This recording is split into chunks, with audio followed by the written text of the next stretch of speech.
Assalamualaikum warahmatullahi wabarakatuh. Selamat malam, Bapak Skarta, dan selamat malam teman-teman semua. Kami dari kelompok 4, mata kuliah manajemen risiko, akan mempresentasikan materi kuliah mengenai risiko valuta asing. Next.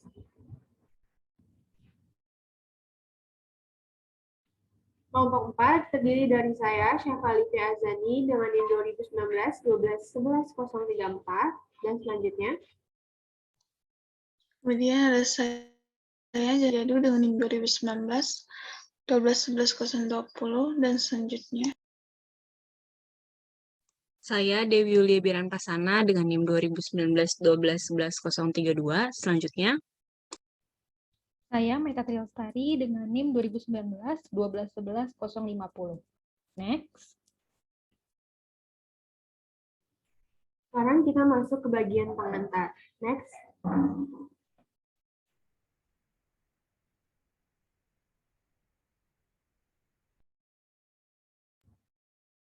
Globalisasi industri jasa keuangan Amerika Serikat berarti bahwa lembaga keuangan semakin terekspos pada risiko valuta asing atau FX. Risiko valuta asing dapat terjadi sebagai akibat dari perdagangan mata uang asing, membuat pinjaman mata uang asing seperti pinjaman dalam pound untuk perusahaan, membeli sekuritas yang diterbitkan di luar negeri, obligasi emas mata uang pound Inggris atau obligasi euro pemerintah Jerman, atau menerbitkan utang dalam mata uang asing, sertifikat pound sebagai sumber dana. Risiko valuta asing atau FX ekstrim dari satu peristiwa terbukti pada tahun 2015 ketika bank, pialang, dan investor individu kehilangan ratusan juta dolar setelah lonjakan tak terduga dalam franc Swiss mengguncang pasar valuta asing.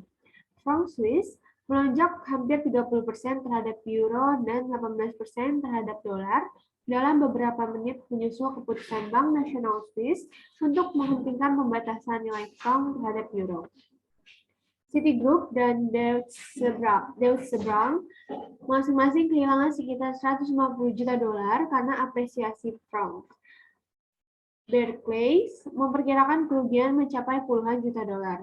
FXINC, broker valuta asing retail utama Amerika Serikat, mengalami kerugian terbesar dan harus diselamatkan dengan pendanaan darurat sebesar 300 juta dolar dari perusahaan investasi Leucadia National Corp. Secara umum, pada tahun 2015, penguatan dolar mengurangi keuntungan bagi perusahaan yang aktif secara internasional. Misalnya, IBM mengalami penurunan pendapatan sebesar 5% karena tren valuta asing. Demikian pula dengan perusahaan Coca-Cola yang mendapatkan sebagian besar penjualannya dari luar Amerika Serikat mengalami penurunan pendapatan pada tahun 2015 sekitar 7% karena dolar Amerika Serikat menguat relatif terhadap mata uang asing.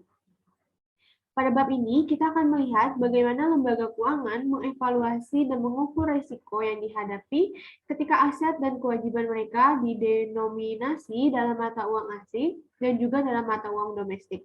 Dan ketika mereka mengambil posisi utama sebagai pedagang di pasar mata uang asing spot dan forward. Next. Kita masuk ke dalam materi yang pertama, yaitu harga dan transaksi valuta asing. Next. Nilai tukar mata asing. Nilai tukar mata uang asing adalah harga di mana satu mata uang, misalnya dolar Amerika Serikat, dapat ditukar dengan mata uang lainnya, misalnya franc Swiss. Pada tabel di samping, yaitu tabel 13 strip 1, mencantumkan nilai tukar antara dolar Amerika Serikat dan mata uang lainnya pada pukul 4 sore waktu standar timur pada 15 Juni 2015. Nilai tukar atau FX dicantumkan dalam dua cara, yaitu dolar Amerika Serikat yang diterima untuk satu unit mata uang asing dipertukarkan atau kutipan langsung dalam US dollar atau USD, dan mata uang asing yang diterima untuk setiap dolar Amerika Serikat yang dipertukarkan atau kuotasi tidak langsung per US dollar.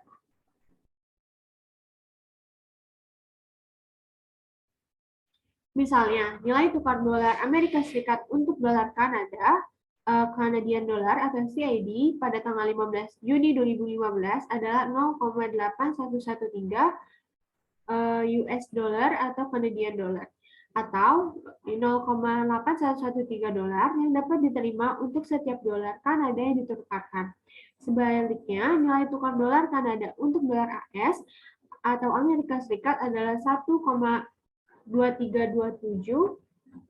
Canadian dollar atau US dollar atau 1,2327 dolar Kanada dapat diterima untuk setiap dolar Amerika Serikat yang dipertukarkan. Next. Transaksi valuta asing. Ada dua tipe dasar, kurs valuta asing dan transaksi valuta asing.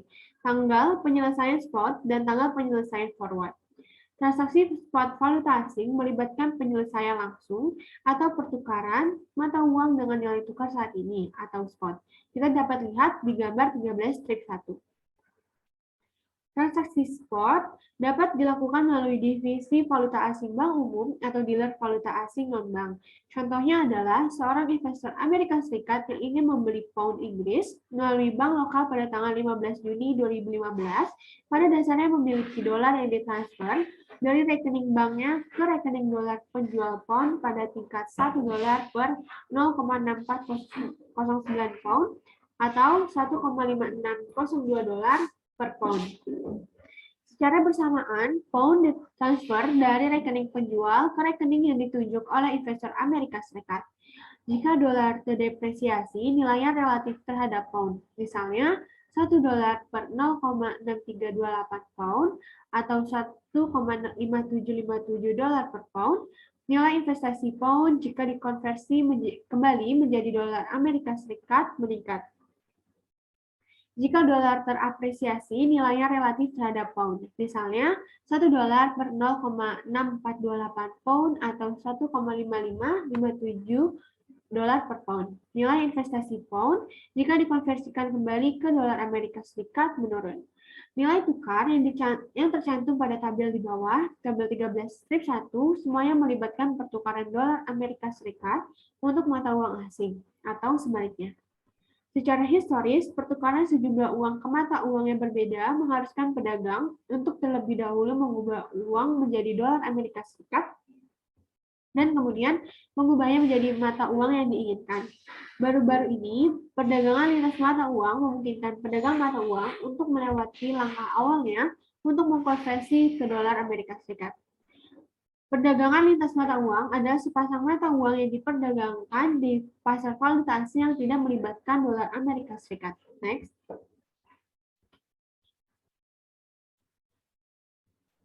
Apresiasi mata uang suatu negara atau kenaikan nilainya relatif terhadap mata uang lain berarti bahwa barang-barang negara tersebut lebih mahal bagi pembeli asing dan barang asing lebih murah bagi penjual asing. Semuanya konstan.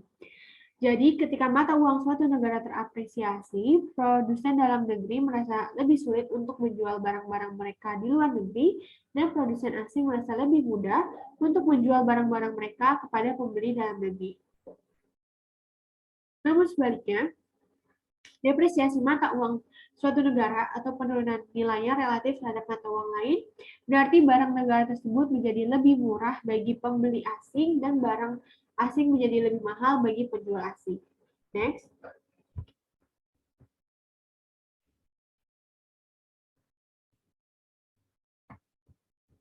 Contoh menghitung pengaruh apresiasi atau depresiasi Amerika Serikat relatif terhadap mata uang asing. Pada tanggal 15 Mei 2015, nilai tukar dolar Amerika Serikat untuk pound Inggris adalah 1,5528. Sekarang, pada tanggal 15 Juni 2015, Brick and Cliff buatan Amerika Serikat berharga $55.000 selama seluruh periode. Apakah dolar Amerika Serikat terapresiasi atau terdepresiasi nilainya relatif terhadap pound? Apakah lebih murah atau lebih mahal bagi warga negara Inggris untuk membeli mobil, mengkonversi pound ke dolar Amerika Serikat pada tanggal 15 Juni 2015? Berapa keuntungan atau kerugian warga negara Inggris tersebut atas pembelian mobil tersebut jika ia menunggu untuk membeli pada tanggal 15 Juni? Nilai tukar pound sterling Inggris untuk dolar Amerika Serikat pada tanggal 15 Juni 2015 adalah 1,5602. Dolar Amerika Serikat telah terdepresiasi nilainya relatif terhadap pound. Harga beli pada tanggal 15 Mei, warga negara Inggris membutuhkan 55.000 dolar per 1,5528 sama dengan 35.420 untuk membeli wheat. Harga pembelian pada 15 Juni, warga negara Inggris membutuhkan 55.000 dolar per 1,5602 sama dengan 35.252 untuk membeli wheat. Karena dolar terdepresiasi relatif terhadap pound Inggris, mobil buatan Amerika Serikat menjadi lebih murah untuk dibeli warga Inggris. Keuntungan dari menunggu dari depresiasi dolar Amerika Serikat relatif terhadap pound adalah 35.420 dikurang 35.252 sama dengan 168. Next.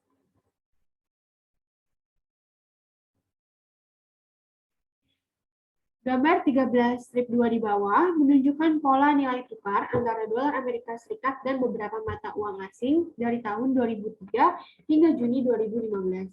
Perhatikan perubahan signifikan dalam mata uang asing relatif terhadap dolar Amerika Serikat selama krisis keuangan. Antara September 2008 dan pertengahan 2010, nilai tukar melewati 3 tren. Selama fase pertama, dari September 2008 hingga Maret 2009, dolar Amerika Serikat terapresiasi relatif terhadap sebagian besar mata uang asing atau mata uang asing terdepresiasi relatif terhadap dolar. Karena investor mencari tempat berlindung yang aman di sekuritas Treasury Amerika Serikat.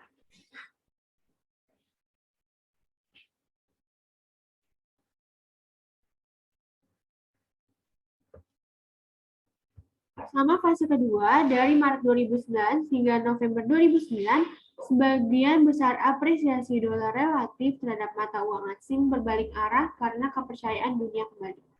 Antara November 2009 dan Juni 2010, negara-negara khususnya di zona euro mulai mengalami depresiasi relatif terhadap dolar.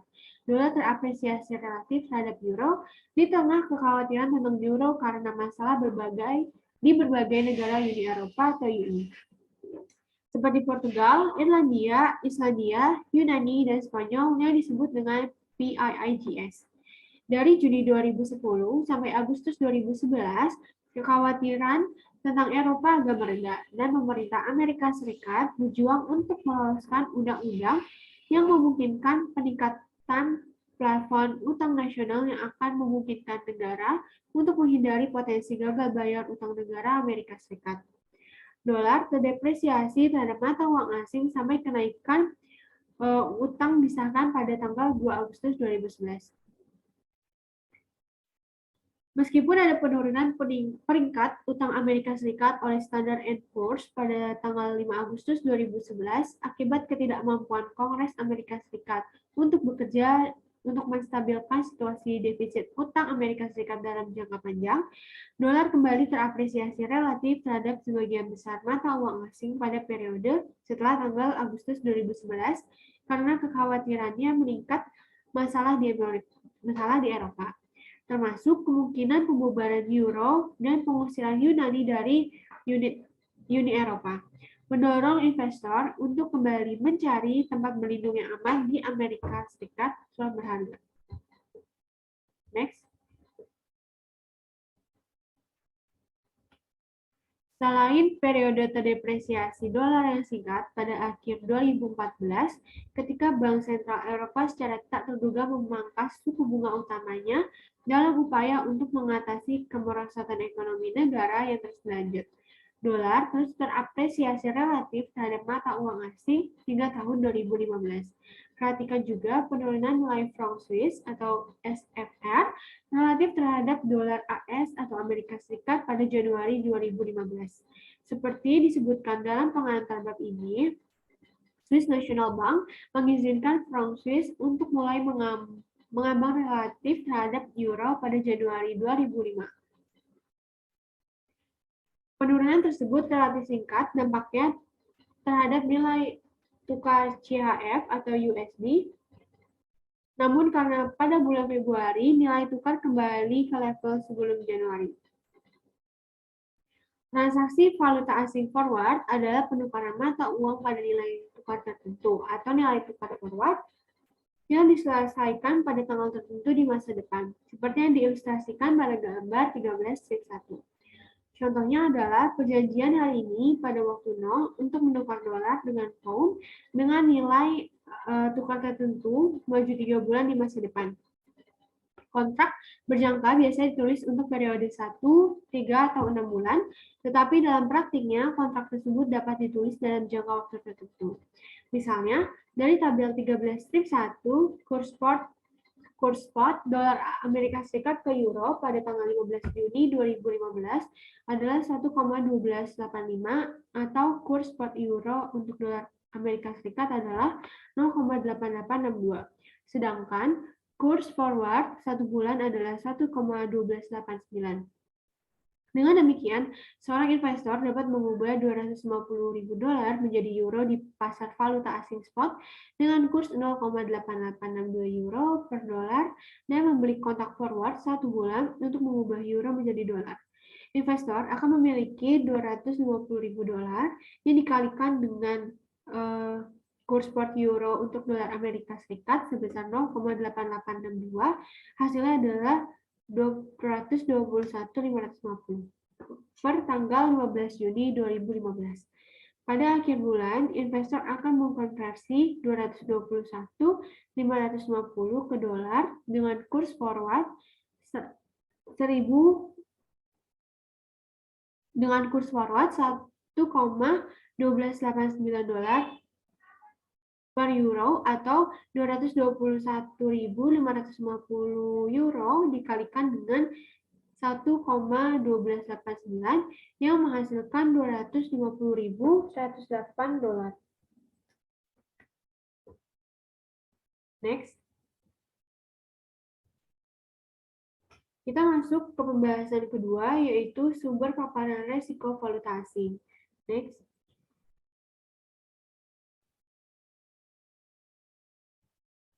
Bank komersial terbesar di negara ini adalah pemain utama dalam perdagangan dan transaksi mata uang asing dengan bank pusat uang besar seperti Citigroup dan JP Morgan Chase juga mengambil posisi signifikan dalam aset dan kewajiban mata uang asing.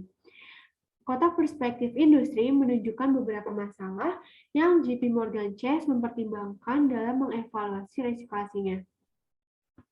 Pada tabel di bawah menunjukkan nilai dolar yang beredar dari aset dan kewajiban luar negeri bank-bank Amerika Serikat untuk periode 1994 hingga Maret 2015. Angka tahun 2015 untuk aset asing adalah 432,5 miliar dolar dengan kewajiban luar negeri sebesar 278 miliar dolar.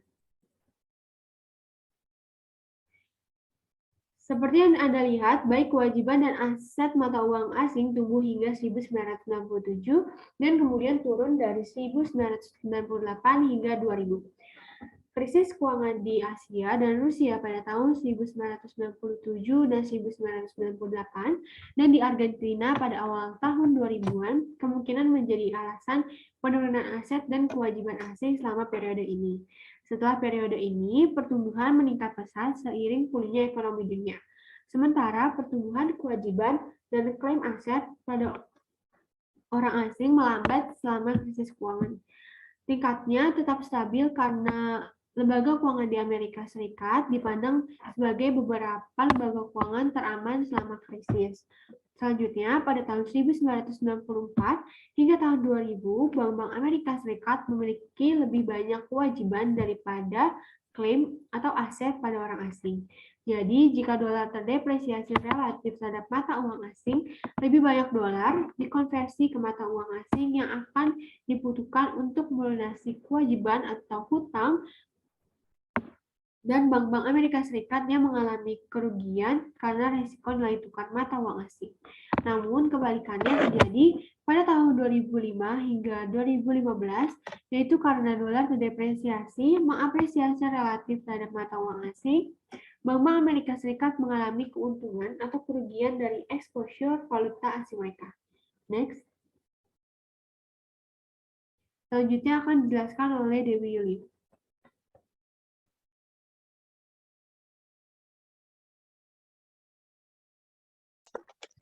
Baik, saya akan melanjutkan apa yang telah disampaikan oleh Syafa.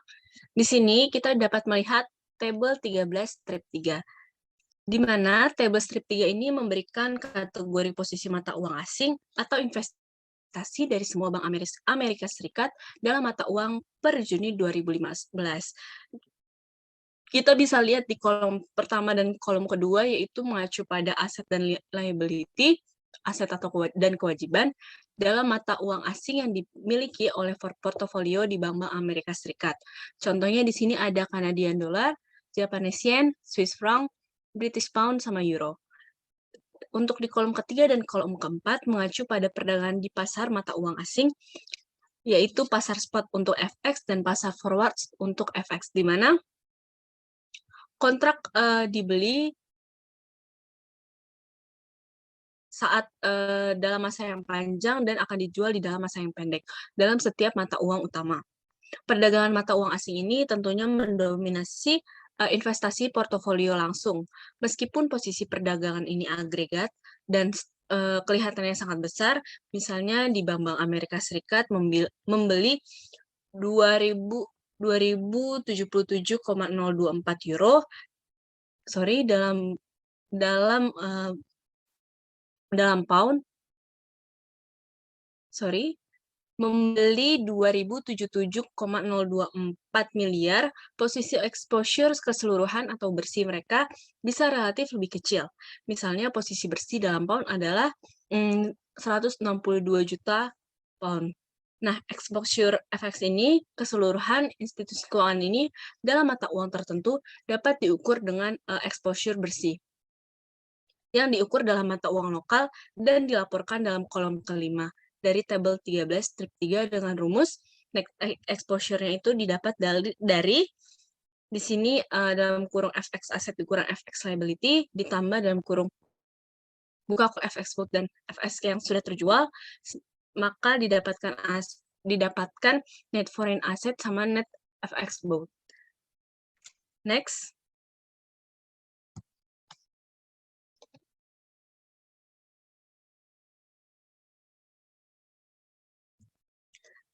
Di sini institusi keuangan dapat mencocokkan mata uang asing dengan kewajibannya dalam mata uang tertentu dan mencocokkan pembelian dan penjualan dalam buku perdagangannya dalam mata uang asing tersebut untuk mengurangi exposure bersih dari valuta asing ke nol, dan dengan demikian dapat menghindari resiko FX.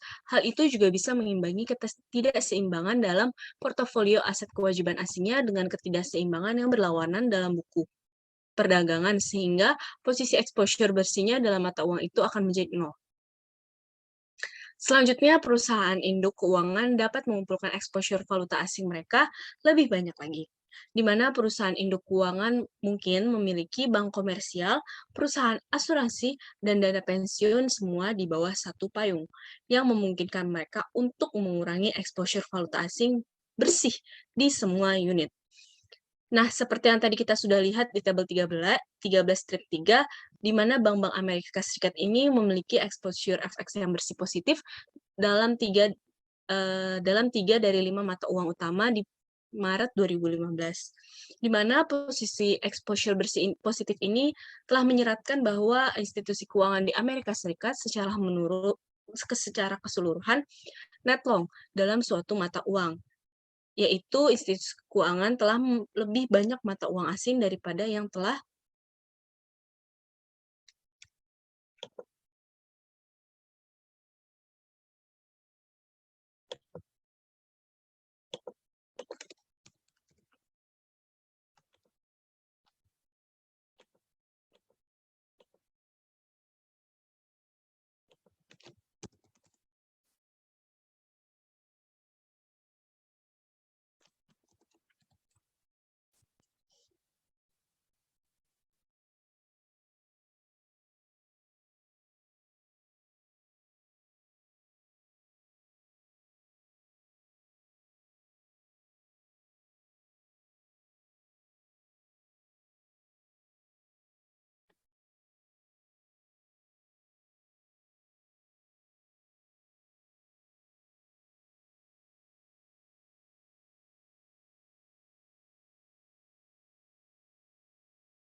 Mohon maaf, sepertinya ada kendala.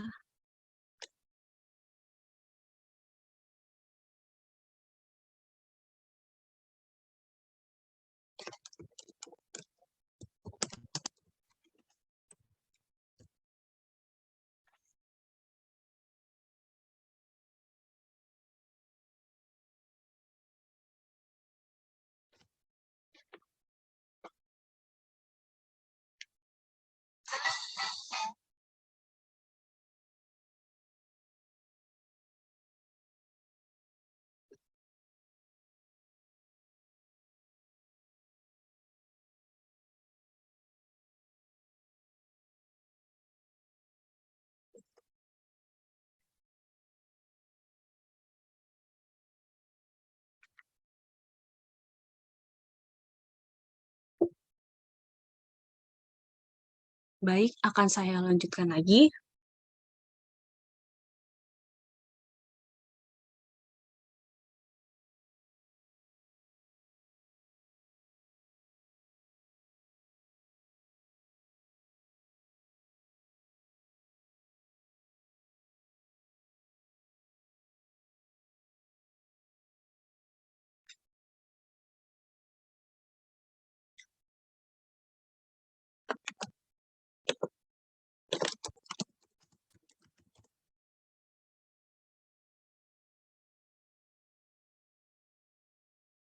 Sebelumnya,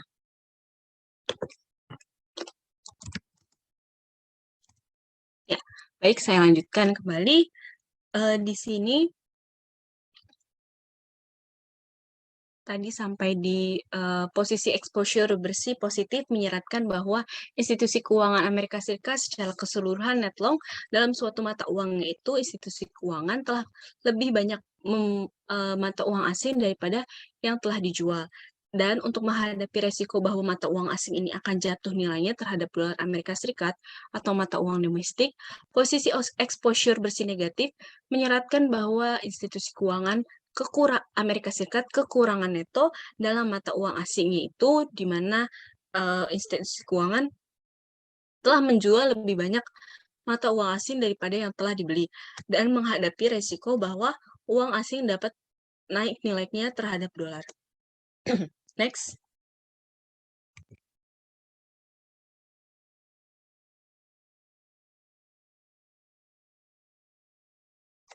Nah, dengan demikian, kegagalan untuk mempertahankan posisi yang sepenuhnya seimbang dalam mata uang tertentu membuat institusi keuangan ini mengalami fluktuasi nilai tukar mata uang tersebut terhadap dolar. Memang semakin besar volatilitas nilai tukar mata uang asing yang diberikan posisi exposure bersih, maka semakin besar pula fluktuasi nilai portofolio valuta asing lembaga keuangan. Di sini penulis telah memberikan exposure FX hanya untuk Bank Amerika Serikat. Namun sebagian besar institusi keuangan non-bank juga memiliki beberapa exposure FX baik melalui kepemilikan aset kewajiban atau perdagangan mata uang. Untuk ukuran absolut dari exposure ini lebih kecil daripada untuk bank-bank besar di Amerika Serikat. Tentunya alasannya terdapat 3 alasan, yaitu yang pertama ukuran aset yang lebih sedikit, kemudian yang kedua kekhawatiran orang yang berhati-hati, dan yang terakhir adalah tentang peraturannya. Nah, misalnya dana pensiun di Amerika Serikat. Di sini telah diinvestasikan sekitar 13% dari portofolio aset mereka di sekuritas asing dan perusahaan asuransi jiwa di Amerika Serikat. Umumnya memegang kurang dari 10% aset mereka di sekuritas asing. Menariknya, kepemilikan lembaga keuangan Amerika Serikat atas aset luar negeri lebih kecil daripada kepemilikan lembaga keuangan di Jepang dan Inggris. Misalnya di Inggris, dana pensiun secara tradisional diinvestasikan lebih dari 20% dana mereka dalam aset asing. Next.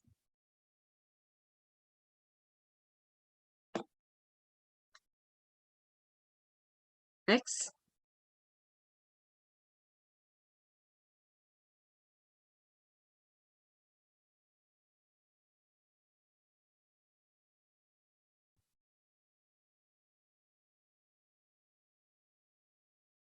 Kemudian kita akan masuk ke volatilitas nilai tukar asing dan exposure falas. Di sini kita dapat mengukur potensi ukuran exposure dari lembaga keuangan, dari exposure FX di lembaga keuangan dengan menganalisis ketidaksesuaian aset, kewajiban, dan perdagangan mata uang di neraca dan volatilitas yang mendasari pergerakan nilai tukar. Secara khusus, kita dapat menggunakan persamaan berikut, di mana untuk rumusnya yaitu net exposure in foreign currency dikali dengan volatility dalam bentuk dolar ataupun foreign currency dalam exchange rate. Semakin besar exposure bersih institusi keuangan dalam mata uang asing dan semakin besar volatilitas nilai tukar mata uang asing. Semakin besar potensi kerugian atau keuntungan dolar terhadap pendapatan institusi keuangan. Contohnya di sini ada 13 strip 2 untuk calculating the institution lembaga keuangan untuk FX exposure-nya.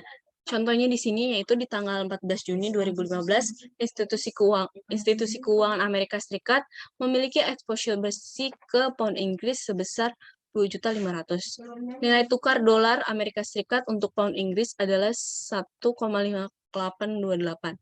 Dan sekarang di tanggal 15 Juni 2015, nilai tukar pound Inggris untuk dolar Amerika Serikat di tanggal 15 Juni 2015 adalah 1,5602. Nah, di sini dolar Amerika Serikat telah terapresiasi nilainya relatif terhadap pound, atau pound telah terdepresiasi relatif terhadap dolar Amerika Serikat. Nah, di sini kita disuruh untuk menghitung dolar institusi keuangan untuk nilai tukar untuk shock volatility terhadap nilai tukar US ataupun pound. Next.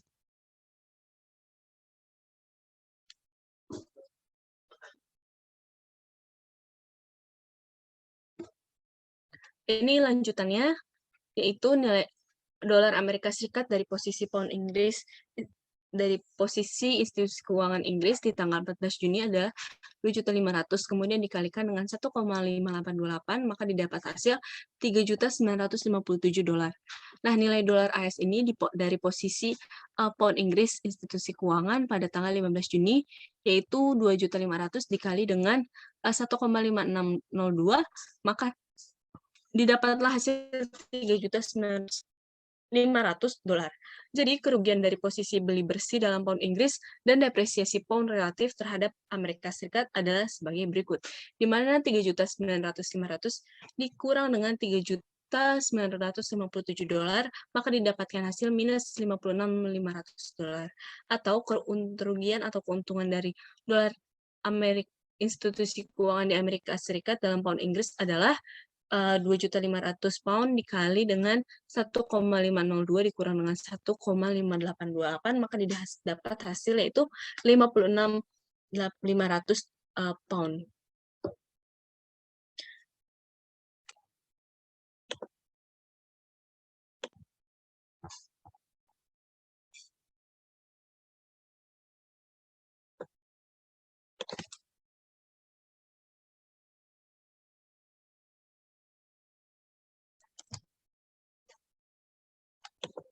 Kemudian, seperti yang akan kita bahas, secara lebih rinci lagi di dalam bab ini, penyebab mendasar dari volatilitas FX mencerminkan fluktuasi permintaan dan penawaran mata uang suatu negara. Nah, artinya secara konseptual, nilai tukar FX seperti harga barang apapun, dan akan menghargai nilainya relatif terhadap mata uang lain ketika permintaan tinggi ataupun penawaran rendah, dan akan terdepresiasi nilainya ketika permintaan rendah atau penawaran tinggi. Pembelian tersebut menyebabkan apresiasi mata uang yang besar. Next.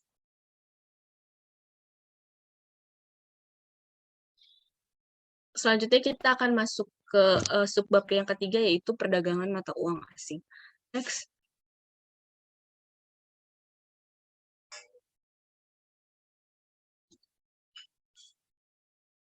Nah, pasar FX dunia menjadi salah satu yang terbesar dari semua pasar keuangan.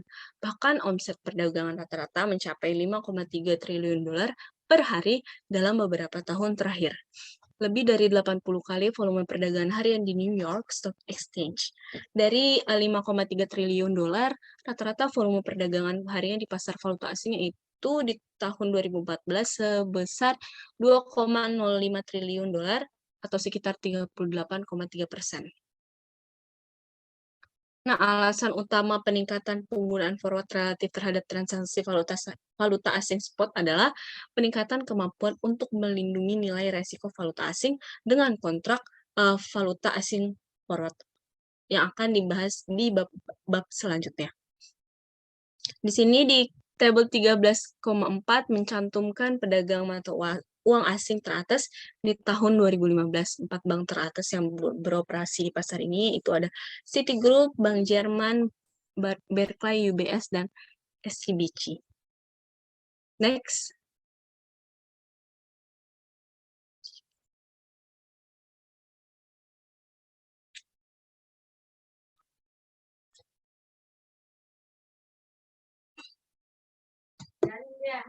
Kemudian, perdagangan valuta asing telah disebut sebagai pasar paling yang adil di dunia karena volumenya yang sangat besar dan fakta bahwa tidak ada lembaga tunggal yang dapat mengendalikan arah pasar. Meskipun para profesional mengacu pada perdagangan valuta asing sebagai pasar, hal itu tidak benar-benar satu arti dalam kata tradisional. Tidak ada lokasi pusat di mana perdagangan valuta asing berlangsung. Selain itu, pasar FX pada dasarnya adalah pasar yang 24 jam bergerak di antara Singapura, London, dan New York sepanjang hari. Oleh karena itu, fluktuasi nilai tukar dengan demikian, exposure resiko perdagangan FX berlanjut hingga malam, bahkan hingga ketika operasi institusi keuangan lainnya ditutup. Hal ini tentunya menambah risiko dari pemegang posisi FX yang kurang cocok. Sebagian besar volumenya diperdagangkan di antara bank-bank internasional yang cukup terkemuka, yang memproses transaksi mata uang semua orang, mulai dari perusahaan besar hingga pemerintah di seluruh dunia. Perdagangan valuta asing secara online semakin meningkat. Volume perdagangan valuta asing elektronik mencapai 70% dari keseluruhan perdagangan valuta asing global. Sifat transnasional ini dari pertukaran dana elektronik menjadikan perdagangan berbasis internet yang cukup aman sebagai platform yang ideal. Portal perdagangan online atau terminal transaksi mata uang dijalankan adalah dengan cara berbiaya rendah untuk melakukan transaksi valuta asing spot dan forward. Next.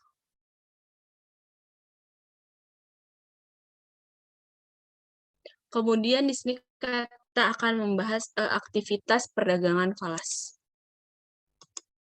Di mana yang pertama yaitu terdapat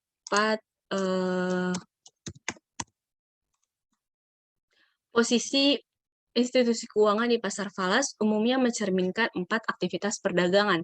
Yang pertama yaitu pembelian dan penjualan mata uang asing untuk memungkinkan pelanggan mengambil bagian dalam menyelesaikan transaksi perdagangan komersial internasional.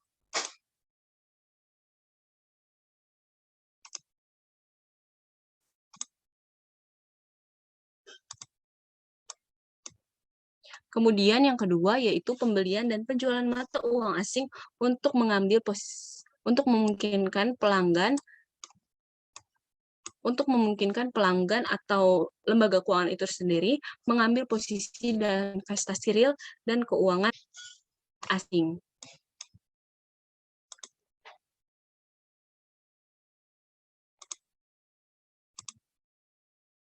Kemudian yang ketiga, pembelian dan penjualan mata uang asing untuk tujuan lindung nilai yang mengimbangi customer atau institusi keuangan atau exposure dalam mata uang tertentu. Kemudian yang keempat yaitu pembelian dan penjualan mata uang asing untuk tujuan spekulatif melalui forecasting ataupun mengantisipasi pergerakan kurs falas di masa depan. Next.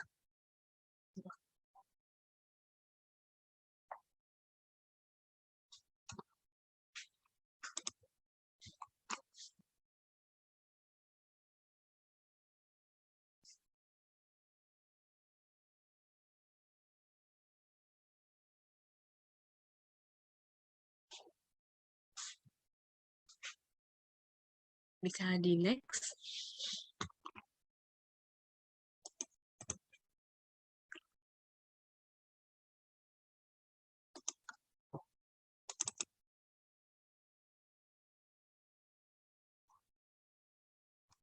Kemudian di sini kita akan membahas aktivitas tersebut. Di sini di dalam dua aktivitas bersama, biasanya institusi keuangan bertindak sebagai agen pelanggannya dengan biaya tertentu, namun tidak menanggung resiko foreign exchange itu sendiri. Di sini JP Morgan Chase dan Citigroup merupakan pemasok dominan FX untuk pelanggan retail di Amerika Serikat dan di seluruh dunia di tahun 2015. Kemudian untuk aktivitas ketiga, di sini institusi keuangan bertindak sebagai defensif, sebagai hedger untuk mengurangi exposure FX. Misalnya, institusi keuangan mengambil posisi short, sell dalam valuta asing suatu negara untuk mengimbangi posisi long atau posisi buy dalam valuta asing dari negara yang sama. Nah, kemudian Federal Reserve mengawasi pasar mata uang asing di Amerika Serikat sebagai bagian dari Federal Reserve untuk menstabilkan pasar yang kurang teratur. Kemudian di sini Federal Reserve juga memantau pasar mata uang untuk menentukan apakah ia harus melakukan intervensi valuta asing yang telah dirancang untuk mempengaruhi nilai dolar terhadap mata uang asing. Federal Reserve ini memperkirakan bahwa 200 lembaga keuangan merupakan pembuat pasar yang aktif dalam mata uang asing di pasar valuta asing Amerika Serikat dengan sekitar 25 bank komersial dan investasi yang membuat pasar dalam 5 mata uang utama. Next.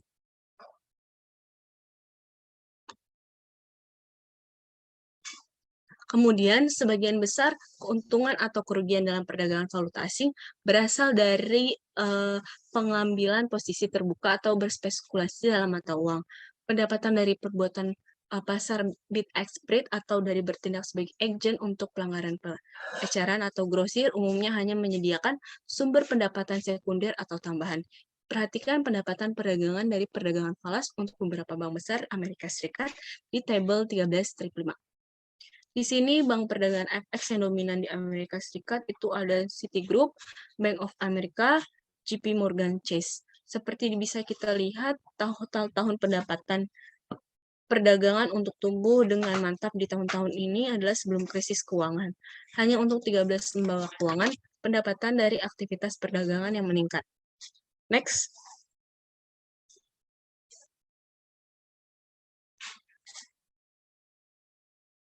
Kemudian kita akan masuk ke subbab yang keempat, yaitu posisi aset dan kewajiban asing. Selanjutnya akan dilanjutkan oleh Maita Trilestari.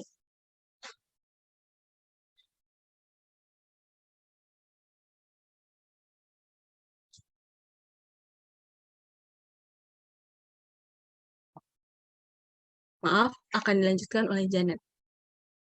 Janet, dipersilakan.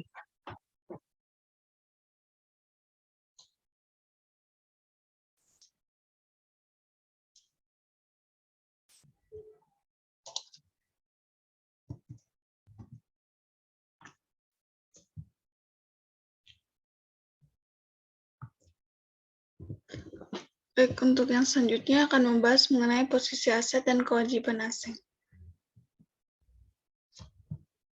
Dimensi kedua dari exposure FX dari institut keuangan ini dihasilkan dari ketidaksesuaian antara aset keuangan asing dan portofolio kewajiban keuangan asing.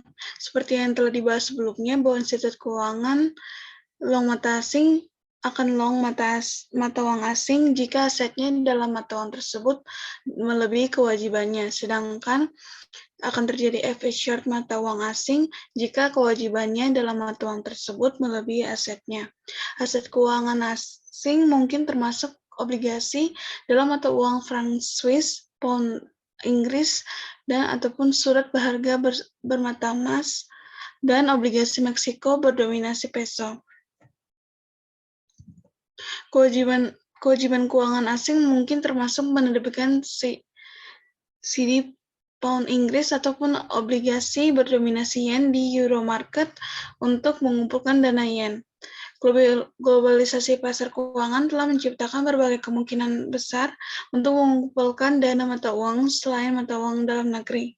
Hal ini juga penting bagi institusi keuangan yang ingin tidak hanya mendiversifikasi sumber dan penggunaan dananya, tetapi juga memanfaatkan ketidaksempurnaan di pasar perbankan asing. Kemudian untuk pengembalian dan risiko investasi asing. Bagian ini membahas dimensi ekstra pengembalian dan risiko penambahan aset dan kewajiban mata uang asing ke portofolio institusi keuangan. Seperti aset dan kewajiban domestik, keuntungan atau pengembalian dihasilkan dari perbedaan antara pendapatan kontraktual dari dan biaya yang dibayarkan atas sekuritas.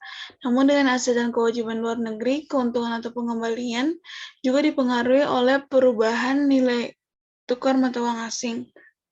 Pada gambar 13 strip 3 mengenai garis waktu untuk pertukaran transaksi asing, itu pada A ada transaksi valuta asing tanpa lindung nilai, bahwa pada awal tahun FI meminjamkan 1 juta untuk pound seharga dolar 1,6 per 1 euro, dan pada jenjang 1 tahun FI akan menerima sebesar euro 62,5 atau setara dengan dolar seharga 1 per 1 euro. Kemudian untuk transaksi valuta asing pada lindung nilai di neraca, itu pada awal tahun FI akan meminjamkan 100 juta seperti pada awal dan akan menerima 1 juta untuk pound di 1,6 per euro 1 euro dan akan membayar sebesar 62,5 dengan dolar seharga 1 per 1 euro pada 1 tahun setelahnya. Sehingga pada tabel gambar ini terjadi sebuah kerugian. Nah, alasan kerugian ini karena terjadi depresiasi pound dari 1,60 dolar menjadi 1,45 dolar yang telah mengimbangi imbal hasil tinggi yang menarik pada pinjaman pound Inggris yang relatif terhadap pinjaman domestik AS. Jika pound malah terapresiasi atau naik nilainya terhadap dolar sepanjang tahun, atau contohnya menjadi 1,70 per 1 euro, maka FIAS akan menghasilkan pengembalian dolar dari pinjaman Inggrisnya sebesar 71,875 euro dikalikan dengan 1,70 dolar. Maka hasilnya adalah 188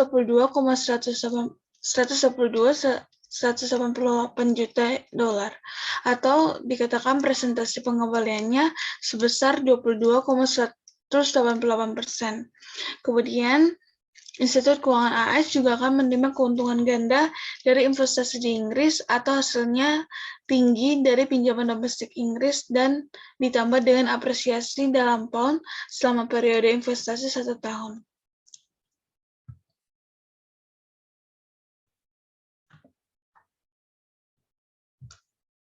Kemudian yang selanjutnya mengenai risiko dan lindung nilai.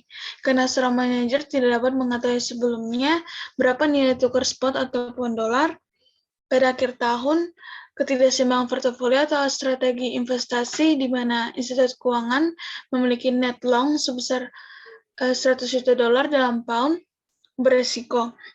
Seperti yang telah dikatakan bahwa pinjaman Inggris akan menghasilkan pengembalian 22,188% jika poundnya itu terapresiasi menjadi 1,70 dolar, tetapi akan menghasilkan pengembalian hanya sebesar 4,22% jika mengalami depresiasi turun ke 1,45 dolar.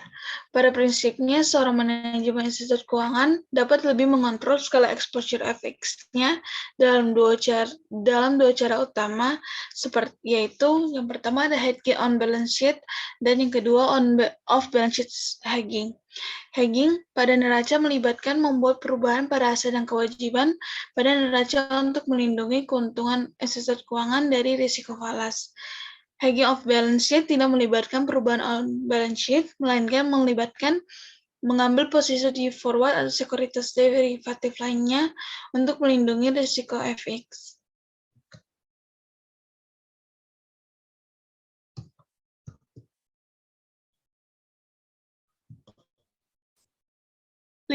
Yang selanjutnya mengenai lindung nilai pada neraca.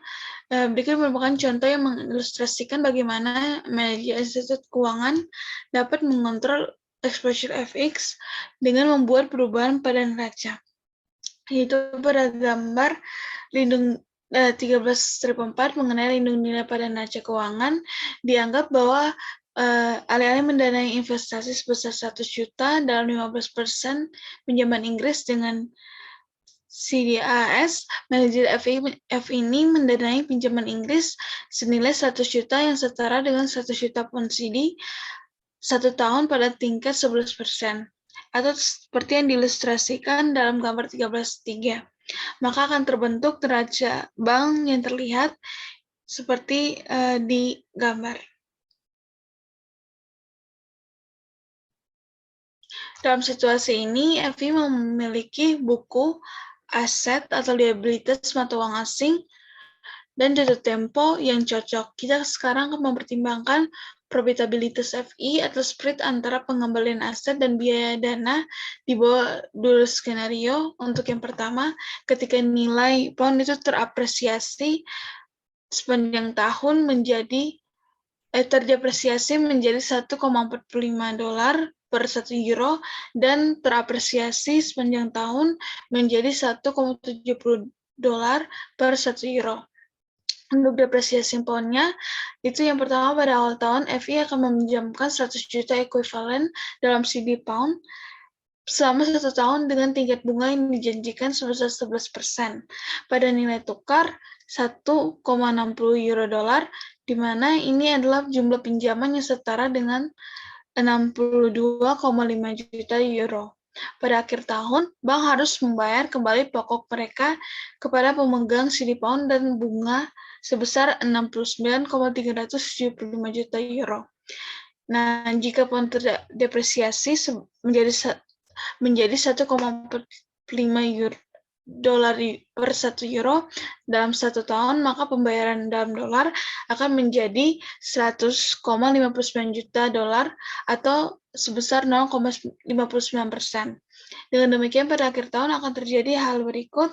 Untuk average return on asset-nya akan diketahui sebesar 6,61%.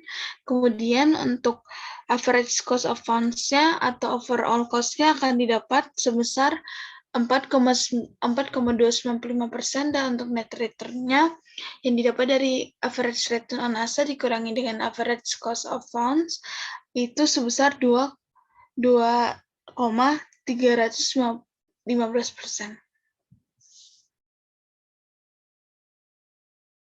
Dan yang kedua, untuk depreciating pound ini, ketika pound mengalami apresiasi menjadi 1,70 dolar per 1 euro, pengembalian pinjaman Inggris akan sama dengan 22.188. Dengan mempertimbangkan untuk 1 tahunnya itu membayar bunga dan pokoknya sebesar 117,9.375 juta dolar, atau sebesar pound dolarnya yaitu 17.937,5%. Sehingga untuk average return on asset-nya akan diketahui sebesar 15.594 dolar persen, dan kemudian untuk average cost of funds-nya itu adalah sebesar 12.969%, dan untuk net return-nya dikurang untuk hasil selisihnya akan didapatkan yaitu 2.625%. Kemudian diperhatikan bahwa meskipun institut keuangan ini mengunci pengembalian positif saat mengatur exposure valuta asing bersih dinilai neraca ke nol, pengembalian bersih itu masih fluktuatif. Dengan demikian, institut keuangan masih terekspos risiko nilai tukar mata uang asing. Namun dengan cara langsung, dengan mencocokkan buku aset dan kewajiban asingnya, LK dapat mengunci pengembalian positif dan spread keuntungan ke arah manapun nilai tukar berubah selama periode investasi. Misalnya jika perbankan AS domestik itu adalah aktivitas laba yang relatif rendah, yaitu ada selisih yang rendah antara pengembalian dan biaya dana, maka FI secara keseluruhan bisa sangat menguntungkan. Secara khusus itu bisa mengunci spread positif yang besar jika ada suku bunga deposito dan suku bunga pinjaman di luar negeri. Dalam contoh kita, terdapat selisih positif 4% antara suku bunga pinjaman dan 1 pinjaman 1 tahun Inggris dan suku bunga deposito yang dibandingkan selisihnya hanya 1% di dalam suatu negeri. Diperhatikan bahwa agar ketidakseimbangan dalam spread domestik dan spread luar negeri ini terus berlanjut, dalam waktu yang sama perusahaan jasa keuangan harus menghadapi hambatan signifikan untuk masuk ke dalam pasar luar negeri. Secara khusus, jika modal real dan keuangan bebas ini bergerak, LK akan semakin menarik diri dari pasar keuangan Amerika Serikat dan akan mengarah kembali ke operasi mereka di Inggris. Berkurangnya persaingan ini akan memperluas spread bunga deposito pinjaman di Amerika Serikat, dan persaingan yang meningkat akan mengurangi spread Inggris sampai peluang keuntungan dari aktivitas asing yang menghilang. Di sini akan dibahas kemampuan LK dan batasan kemampuan mereka yang terlibat dalam investasi keuangan dan lalu lintas batas lebih lanjut di chapter 21. Selanjutnya mengenai hedging with forwards, selain mencocokkan posisi aset asing sebesar $1 juta dengan kewajiban asing yaitu $100 juta, institut keuangan mungkin memilih untuk tetap tidak melakukan lindung nilai di neraca. Sebagai alternatif, biaya yang lebih rendah dapat melakukan lindung nilai dengan mengambil posisi di pasar forward untuk mata uang asing, misalnya pasar forward untuk 1 tahun menjual pound untuk dolar. Namun di sini kami memperkenalkan mereka untuk menunjukkan bagaimana mereka dapat melindungi risiko FX dari institut keuangan dari contoh kami. Setiap posisi maju yang diambil tidak akan muncul di neraca. Ini akan muncul sebagai claim of balance sheet contingent yang dijelaskan pada chapter 16 sebagai item di bawah garis bawah. Peran kontrak forward FX ini adalah untuk mengimbangi ketidakpastian mengenai kurs spot masa depan pada akhir cakrawala investasi atau pada 1 tahun. Alih-alih menunggu hingga akhir 1 tahun untuk mentransfer pound kembali ke dolar pada kurs spot yang tidak diketahui, institut keuangan dapat membuat kontrak untuk menjual ke depan pendapatan pokok dan bunga yang diharapkan dari pinjaman dengan kurs forward yang dikenal saat ini untuk dolar atau pound dengan pengiriman dana pound kepada pembeli kontrak forward yang terjadi pada akhir tahun. Pada dasarnya, dengan menjual hasil yang diharapkan pada pinjaman pound ke depan, pada nilai tukar yang diketahui FX forward hari ini, institut keuangan menghilangkan ketidakpastian nilai tukar spot masa depan dengan demikian dapat ketidakpastian yang berkaitan dengan pengembalian investasi pada pinjaman Inggris.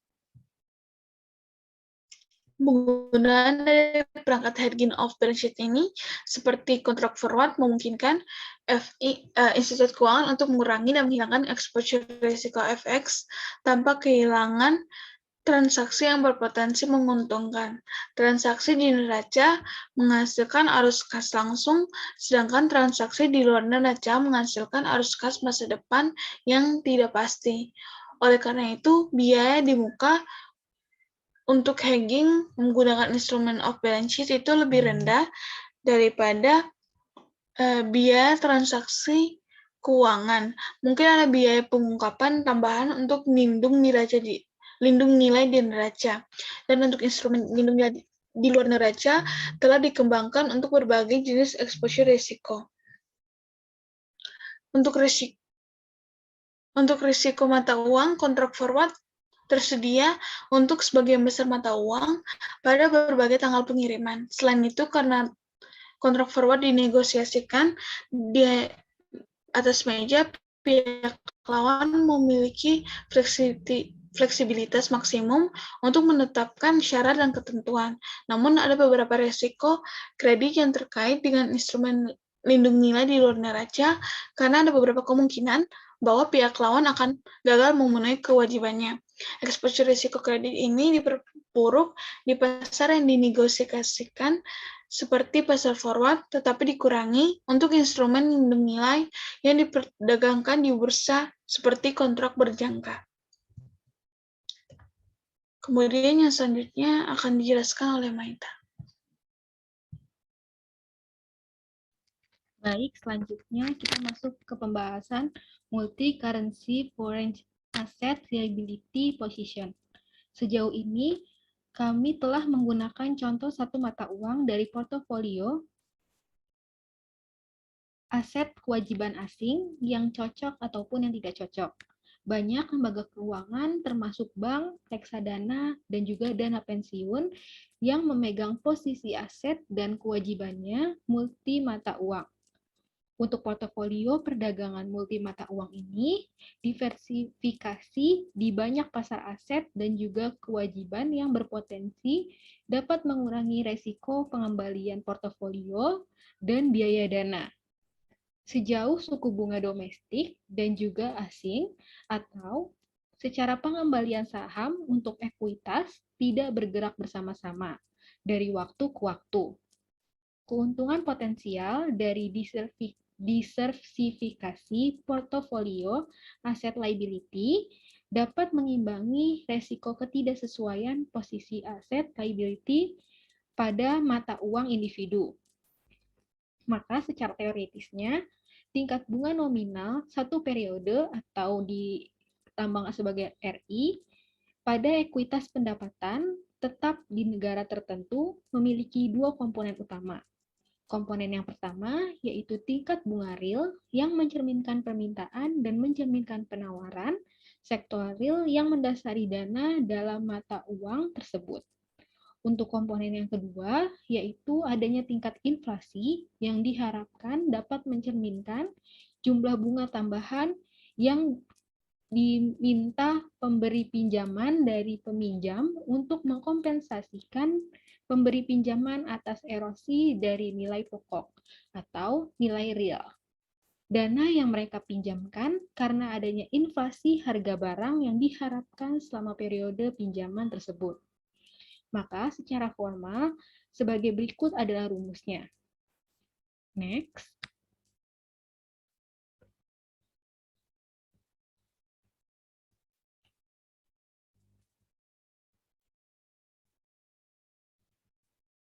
Jika tabungan real dan investasi permintaan maupun adanya tekanan penawaran, serta adanya ekspektasi inflasi yang terkait erat atau integrasi ekonomi di seluruh negara ada, kami berharap untuk menemukan bahwa suku bunga nominal sangat berkorelasi di pasar uang. Seperti contohnya, jika sebagai akibat dari adanya permintaan dana investasi yang menguat, maka suku bunga real di Jerman akan naik.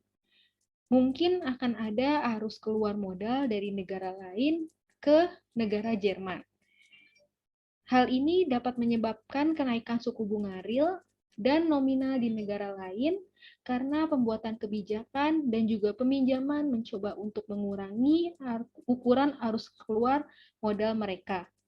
Namun di sisi lain, jika pasar modal dunia itu tidak terintegrasi dengan baik, maka penyimpangan bunga real dan nominal yang cukup signifikan mungkin terjadi sebelum keseimbangan aliran dana internasional itu terwujud. Pengembalian aset maupun kewajiban asing yang cenderung berkorelasi relatif rendah dan adanya peluang diversifikasi yang signifikan. Next. Selanjutnya, di tabel 13-6 ini adalah korelasi dari pengembalian saham, pasar pengembalian saham. Nah, di tabel 13-6 ini mencantumkan korelasi antara pengembalian dalam indeks saham utama di antara tahun 2010 sampai dengan tahun 2015. Di Kanada, Eropa, UK, Australia, Jepang, Hong Kong, Brazil, China, India, Rusia, maupun di Afrika Selatan. Melihat dari korelasi antara pengembalian pasar asing dan pengembalian di pasar saham Amerika Serikat, Anda dapat melihat bahwa semuanya memiliki nilai yang positif. Selanjutnya, adanya korelasi antara pasar yang bervariasi dari yang tertinggi adalah 0,8729 antara Eropa dan Inggris, hingga korelasi yang paling rendah adalah 0,2688 antara Cina dan Jepang. Next. Selanjutnya kita masuk ke pembahasan yang keempat mengenai interaksi suku bunga, inflasi, dan juga pertukaran harga. Next. Dikarenakan pasar uang global menjadi semakin saling terkait, demikian pula adanya tingkat suku bunga, inflasi, dan juga nilai tukar mata uang asing, seperti contohnya di dalam suku bunga domestik yang lebih tinggi dapat menarik investasi keuangan asing dan akan berdampak pada nilai mata uang domestik. Di bagian ini ataupun di topik ini, kita dapat melihat pengaruh dari inflasi di satu negara terhadap nilai tukar mata uang asingnya, seperti Purchasing Power Parity atau PPP. Kami juga dapat memeriksa hubungan antara suku bunga domestik dan asing dan juga nilai tukar mata uang asing, spot dan forward, atau paritas suku bunga atau IRP. Daya beli parity adalah salah satu faktor yang dapat mempengaruhi nilai tukar mata uang asing suatu negara dengan negara lain adalah adanya tingkat inflasi yang relatif di masing-masing negara tersebut. Secara khusus, rumusnya dijelaskan di gambar berikut, yaitu misalnya RUS sama dengan IUS ditambah RRUS, dan RS sama dengan IS ditambah RRS. Next.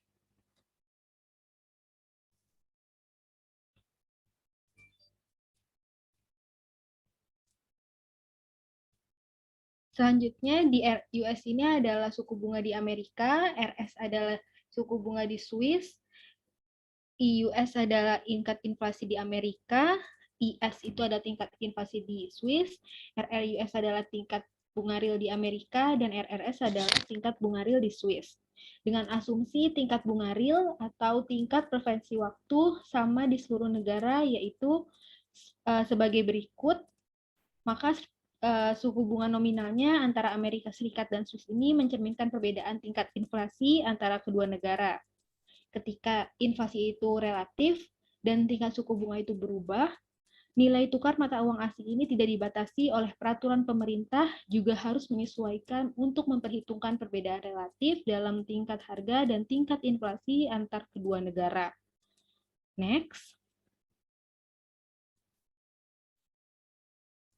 Salah satu teori yang menjelaskan bagaimana penyesuaian ini bisa terjadi adalah teori paritas daya beli atau PPP. Menurut PPP ini, nilai tukar mata uang asing antara dua negara dapat menyesuaikan untuk mencerminkan perubahan tingkat harga masing-masing negara atau tingkat inflasi dan secara implisit dan juga suku bunga. Karena konsumen dan importir mengalihkan permintaan barang mereka dari negara yang tingkat inflasi bunganya relatif rendah ke negara yang tingkat inflasi bunganya relatif tinggi. Negara dengan tingkat inflasi atau bunganya rendah. Secara khusus, teori PPP ini menyatakan bahwa perubahan nilai tukar antara mata uang dua negara sebanding dengan perbedaan tingkat inflasi di kedua negara. Rumusnya adalah seperti berikut. Jadi, menurut PPP ini, faktor terpenting yang menentukan nilai tukar adalah kenyataan bahwa dalam perekonomian terbuka, perbedaan harga dan implikasinya tingkat harga berubah dengan inflasi, mendorong arus perdagangan, dan dengan demikian permintaan dan penawaran mata uang. Teori PPP ini umumnya harus diterapkan hanya untuk analisis jangka panjang. Menurut PPP, perbedaan harga dan hasil perubahan arus perdagangan serta permintaan dan penawaran mata uang pada titik tertentu akan menyamakan daya beli mata uang. Ini sering dapat memakan waktu beberapa tahun untuk terjadi. Next. Selanjutnya ada interest rate parity theorem, yaitu di sini membahas di atas bahwa resiko pasar spot valuta asing dapat dikurangi dengan mengadakan kontrak valuta asing yang berjangka.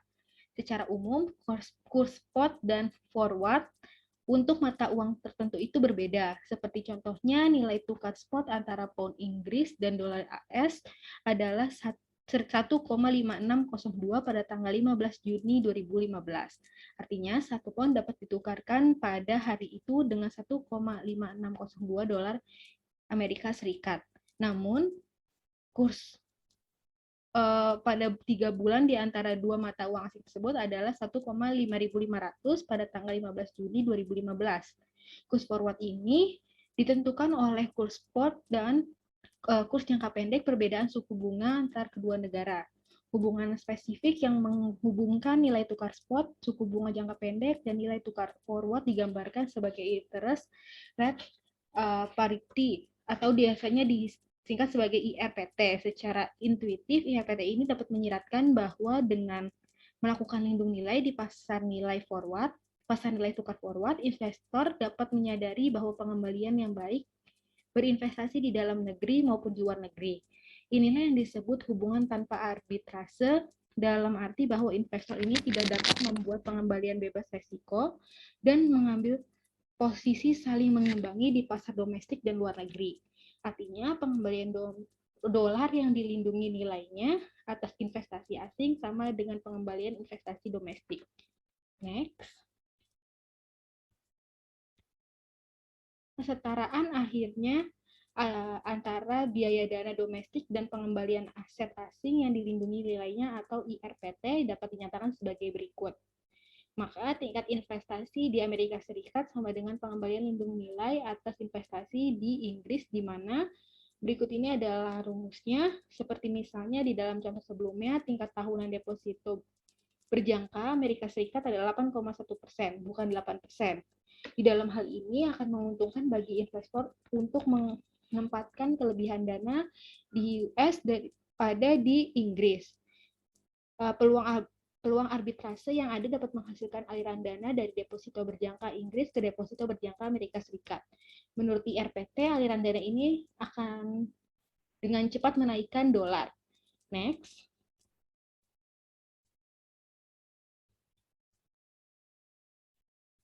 Nilai tukar pound Inggris sampai peluang keuntungan potensial dari deposito AS ini dapat dihilangkan. Implikasi dari IRPT adalah bahwa di dalam pasar yang kompetitif untuk simpanan, pinjaman, dan valuta asing, potensi peluang keuntungan dari investasi luar negeri dari manajer lembaga keuangan kemungkinan kecil dan cepat berlalu.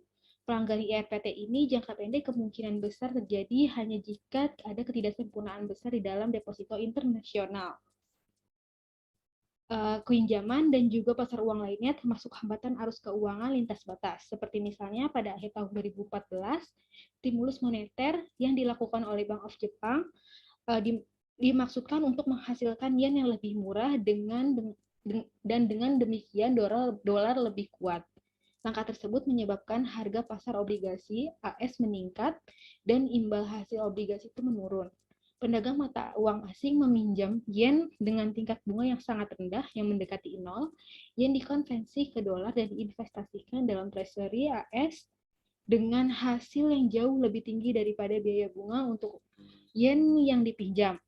Pembelian ini mendorong harga obligasi AS selama yen tidak naik nilainya, yang tidak pedagang memperoleh keuntungan besar, terutama mereka yang menggunakan leverage. Next.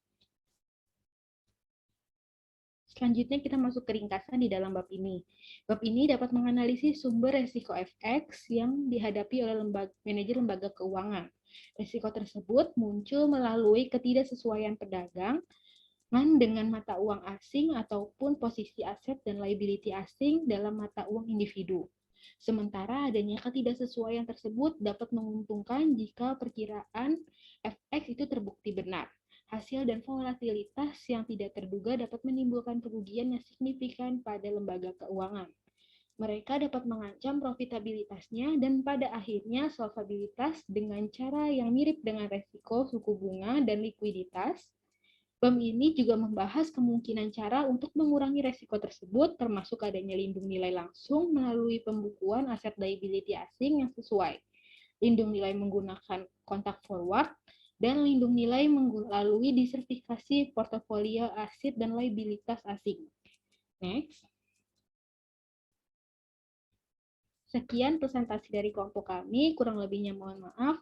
Wassalamualaikum warahmatullahi wabarakatuh.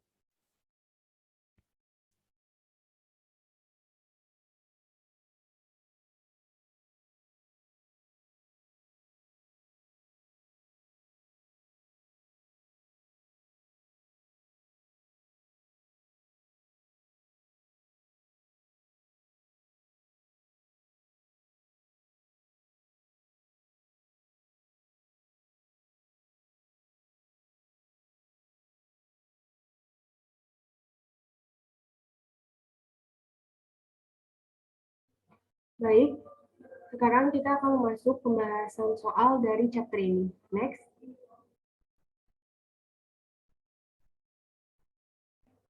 Untuk soal pertama, soal nomor 9.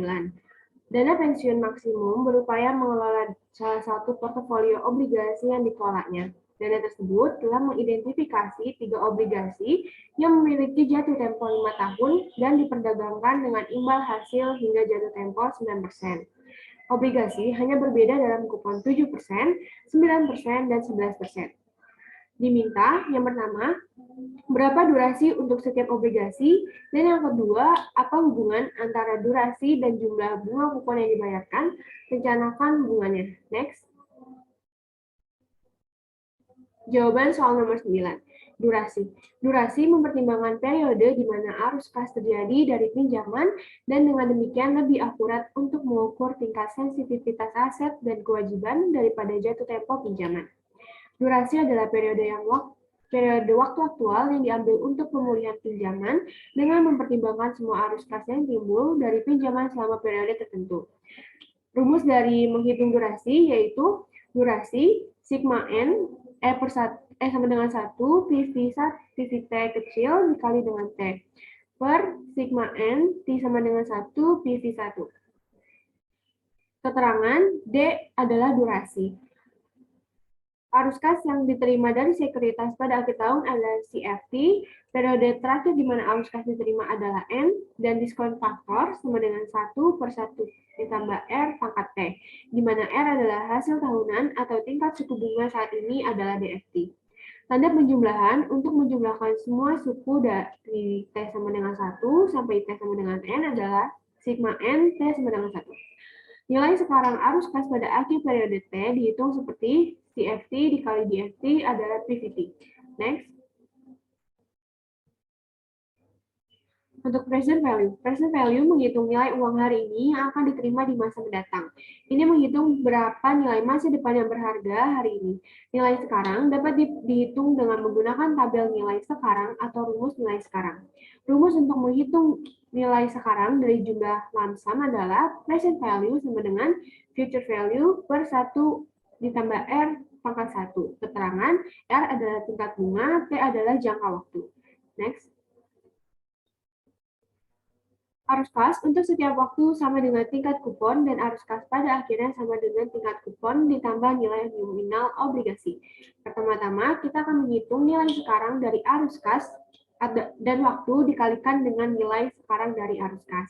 Durasi kemudian dihitung sebagai waktu dikalikan dengan nilai sekarang dari arus kas dibagi dengan nilai sekarang dari arus kas. Gunakan rumus di bawah ini untuk menghitung jumlah kupon. Coupon amount sama dengan per value of bond dikali coupon rate. Soal yang pertama itu duration of bond with coupon rate of 7%. Untuk waktunya dibagi menjadi 5. Yang pertama itu ada cash flow $1.000 dikali 7% sama dengan $70. Untuk duration factor-nya, 1 dibagi 1,09 sama dengan 0,9174. Kemudian ada perkalian antara cash flow dengan duration factor menghasilkan $64,22. Nah, setelah itu dikalikan dengan waktu periode menjadi 64,22. Untuk periode kedua, tetap sama seperti periode pertama. Untuk duration factors-nya, 1 dibagi 1,09 pangkat 2, menghasilkan 0,8417. Kemudian CF dikali DF, $58,92. Kemudian untuk CF kali DF dan dikali T atau periode, menghasilkan 117,84. Untuk yang ketiga, CF-nya sama dengan nomor 1 dan 2. Untuk DF-nya, 1 dibagi 1,09 pangkat 3, menghasilkan 0,7722, kemudian dikalikan antara CF dan DF menghasilkan $54,05. Kemudian dikalikan juga dengan periode menghasilkan 162,16. Untuk periode keempat, CF-nya masih sama dengan periode 1 sampai 3. Untuk DF-nya 1 dibagi 1,09 dikalikan pangkat 4 sama dengan 0,7084. Kemudian hasil perkalian dari CF dan DF menghasilkan $49,59 dan dikalikan lagi dengan periode menghasilkan 198,36. Untuk durasi terakhir, yaitu $1.000 ditambah $1.000 dikali 7% menghasilkan $1.070. Kemudian untuk duration factors-nya 1 dibagi 1,09 pangkat 5 sama dengan 0,6499. Hasil perkalian CF dan DF-nya $695,43. Kemudian dikalikan dengan periode atau waktunya menghasilkan $3.477,13. Untuk total duration factors-nya 3,8896. Untuk total dari hasil CF dan DF-nya itu 922,21 dan hasil dari CF dikali DF dikali dengan periode menghasilkan $4.019,71%. Next. Hitung duration of bond seperti yang ditunjukkan di bawah ini. Jadi, D sama dengan $4.019,71 dibagi $922,21 menghasilkan duration of bond-nya sebanyak 4,3588 tahun. Untuk yang B, duration of bond with coupon rate of 9%. Untuk soal pertama, CF-nya $1.000 dikali dengan 9% menghasilkan $90. Untuk DF-nya 1 dibagi 1,09 sama dengan 0,9174. Kemudian dikalikan antara CF dan DF menghasilkan 82,57, kemudian dikalikan lagi dengan durasi yang pertama, yaitu menghasilkan $82,57. Untuk yang kedua, CF-nya sama dengan CF pertama. Untuk DF-nya 1 dibagi 1,09 pangkat 2 menghasilkan 0,8417. Kemudian CF dikali DF menghasilkan $75,75.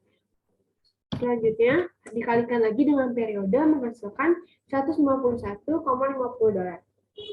Untuk periode ketiga, CF-nya masih sama dengan CF pertama dan kedua, DF-nya 1 dibagi 1,09 pangkat 3 menghasilkan 0,7722. Kemudian hasil kali dari CF dan DF menghasilkan 69,50. Kemudian dikalikan lagi dengan periode menghasilkan $208,49. Untuk periode keempat, CF-nya masih sama dengan CF 1 sampai 3. Untuk DF-nya 1 dibagi 1,09 pangkat 4 menghasilkan 0,7084. Kemudian CF dikali DF menghasilkan $63,76. Kemudian dikalikan lagi dengan periode menghasilkan 255,03. Untuk periode terakhir, CF-nya $1.000 ditambah $1.000 dikali 9% menghasilkan $1.090. Untuk DF-nya 1 dibagi 1,09 pangkat 5 sama dengan 0,6499. CF dikali DF sama dengan $708,43. Kemudian dikalikan lagi dengan periode menjadi $3.542,13. Untuk DF-nya dari periode 1 sampai 5 menghasilkan 3,8896, untuk CF dikali DF menghasilkan $1.000, dan untuk CF dikali DF dan dikali periode atau waktu menghasilkan $4.239,72. Next. Hitung duration of bond seperti yang ditunjukkan bawah ini. D sama dengan 4.239,72 dibagi dengan $1.000 menghasilkan duration of bond sebesar 4,2397 tahun. Untuk yang terakhir, duration of bond with coupon rate of 11%. Durasi pertama atau periode pertama $1.000 dikali 11% sama dengan $110. DF-nya 1 dibagi 1,09 menghasilkan 0,9174. Kemudian CF dikali DF menghasilkan $1.100,92. Kemudian dikalikan lagi dengan periode menghasilkan $100,92. Karena periode yang pertama itu cuma 1. Untuk periode kedua, CF-nya itu $1.000 dikali dengan 11% menghasilkan $110. DF-nya 1 dibagi 1,09 pangkat 2 sama dengan 0,8417. Untuk hasil CF dikali DF-nya, $92,58. Kemudian, hasil kali tersebut dikalikan lagi dengan periode menghasilkan $185,17. Untuk yang periode ketiga, CF-nya sama dengan periode 1 dan 2. Untuk DF-nya, 1 ditambah 1,09 pangkat 3 sama dengan 0,7722. CF dikali DF menghasilkan $84,94 dan dikali dengan periode menghasilkan $254,82. Untuk periode keempat, $1.000 dikali dengan 9% menghasilkan $110. Untuk DF-nya, 1 dibagi 1,09 pangkat 4 sama dengan 0,7084. Hasil kali CF dan DF-nya $77,93 dan dikali dengan periode menghasilkan $311,71. Untuk periode terakhir, $1.000 ditambah dengan $1.000 dikali 11% sama dengan $1.110. Untuk DF-nya, 1 dibagi 1,09 pangkat 5 sama dengan 0,6499. Untuk CF dikali DF-nya, $721,42. Untuk CF dikali DF dan dikali periode sama dengan $3.607,12. Untuk total DF, 3,8896. Untuk total CF dan DF, $1.077,79. Dan untuk total CF dikali DF dan dikali periode atau waktu menghasilkan $4.459,73. Next. Itu duration of loan seperti yang ditunjukkan bawah ini. D sama dengan 4.459,73 dibagi dengan 1.077,79 menghasilkan duration of loan sebesar 4,1378 tahun. Next.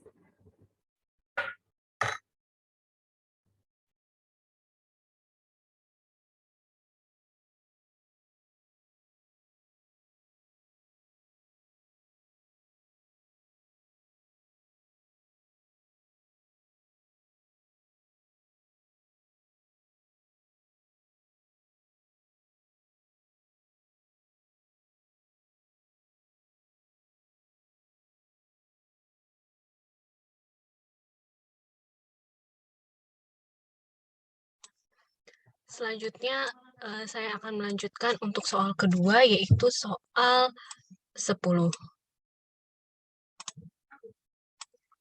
Di sini terdapat pernyataan bahwa sebuah perusahaan asuransi telah menganalisis 3 obligasi dan menggunakan durasi sebagai ukuran resiko suku bunga. Nah, ketiga obligasi tersebut diperdagangkan dengan imbal hasil yang hingga jatuh tempo 10% dan memiliki nilai jumlah nominal yaitu $10.000 dan memiliki 5 tahun hingga jangka waktu untuk jatuh tempo. Obligasi hanya berbeda dalam jumlah bunga kupon tahunan yang mereka bayarkan, yaitu 8, 10, dan 12%. Di sini diminta untuk yang pertama, berapa durasi untuk setiap obligasi dalam waktu 5 tahun. Kemudian yang kedua, yaitu apa hubungan antara durasi dan jumlah bunga kupon yang telah dibayarkan.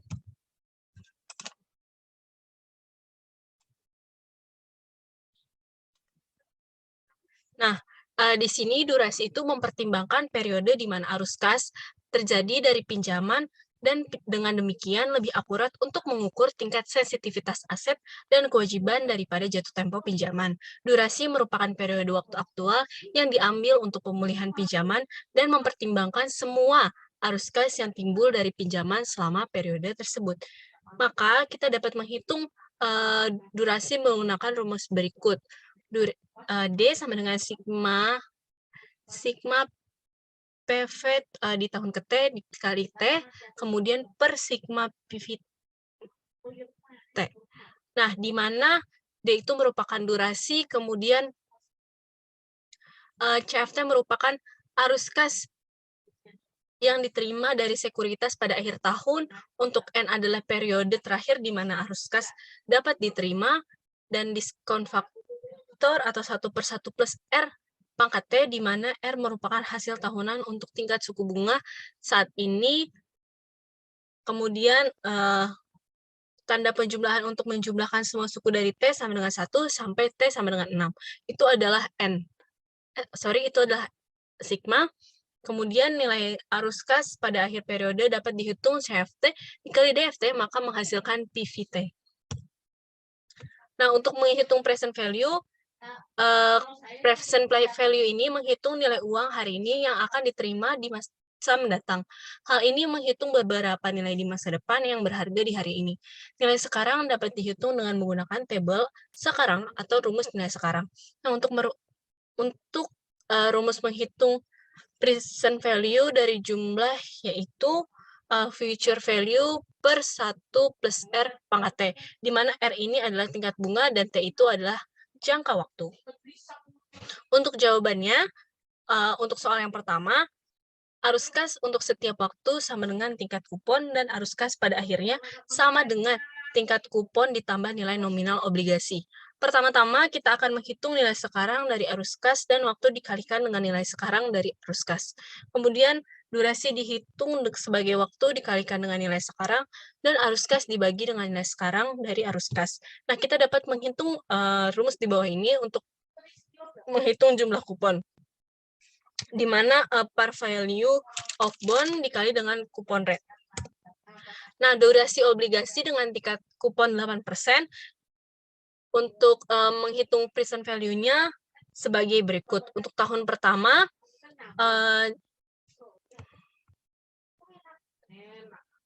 arus kas yang diterima pada akhir tahun atau CF adalah $10.000 dikali dengan 8%. Maka didapat hasil $800.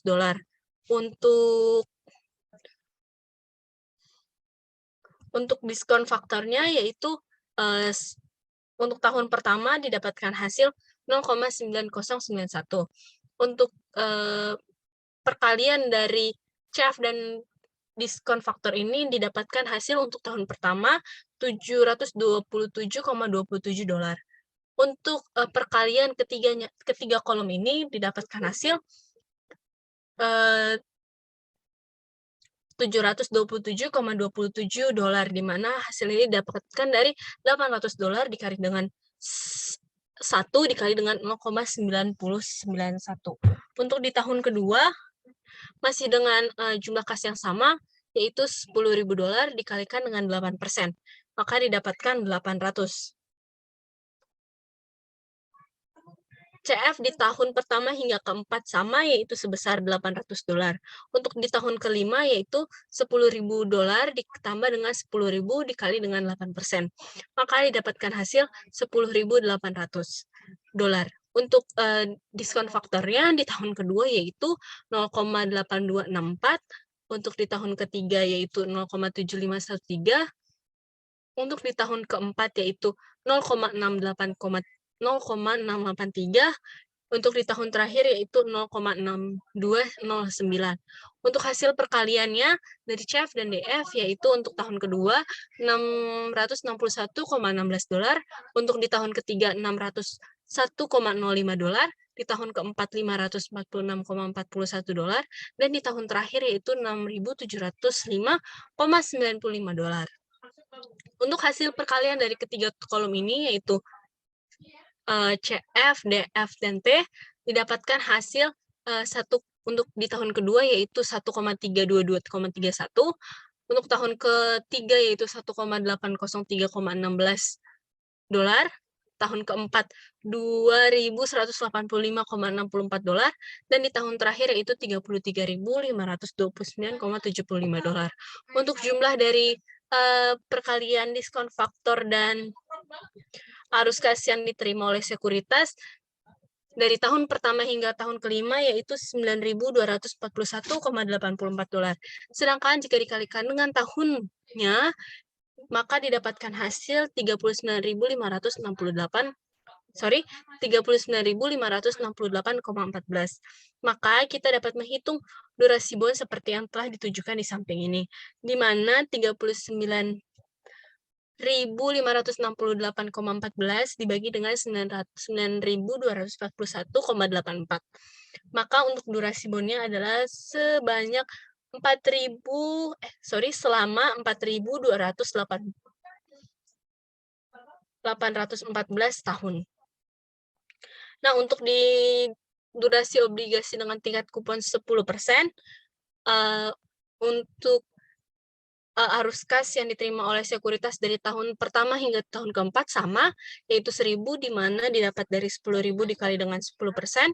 Untuk di tahun kelima, yaitu $10.000 ditambah dengan $10.000 dikali dengan 10%, maka didapatkan hasil $11.000.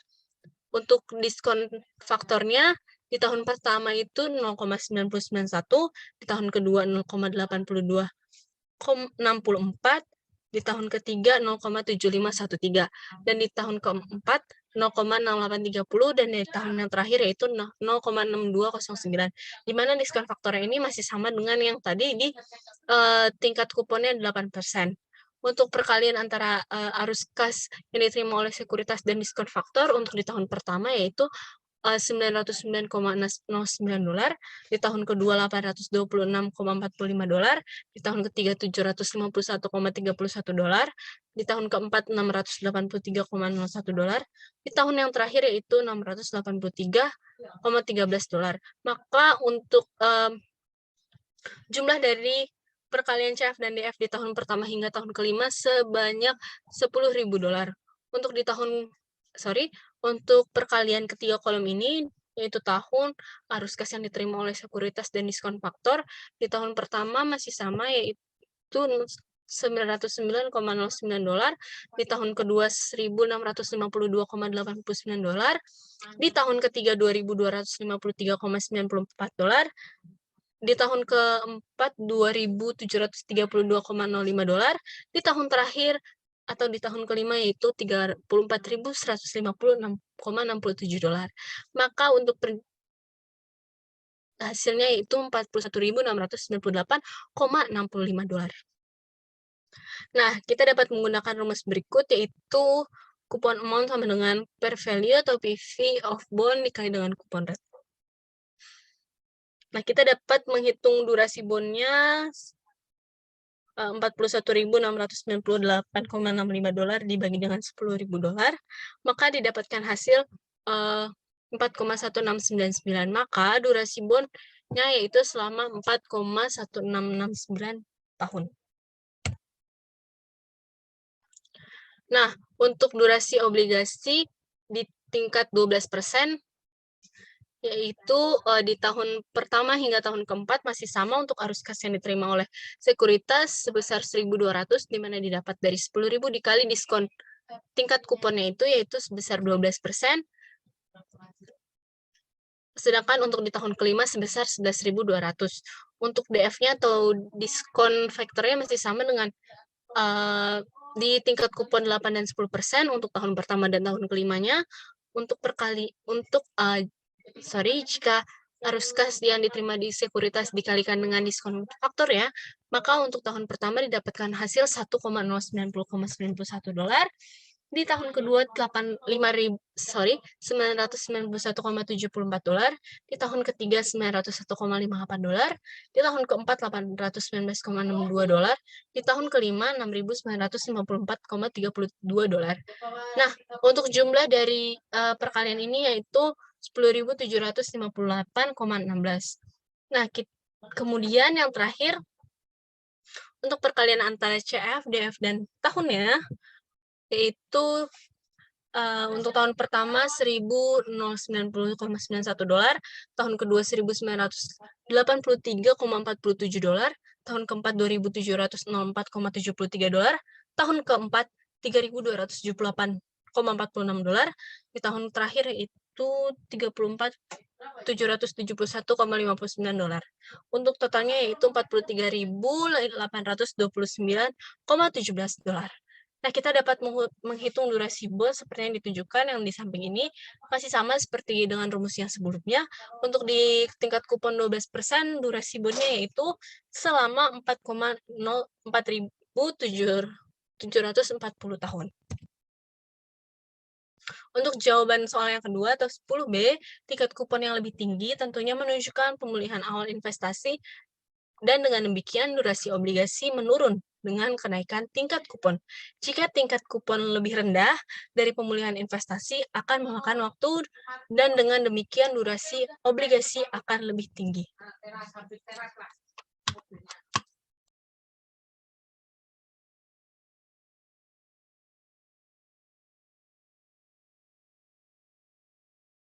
Yang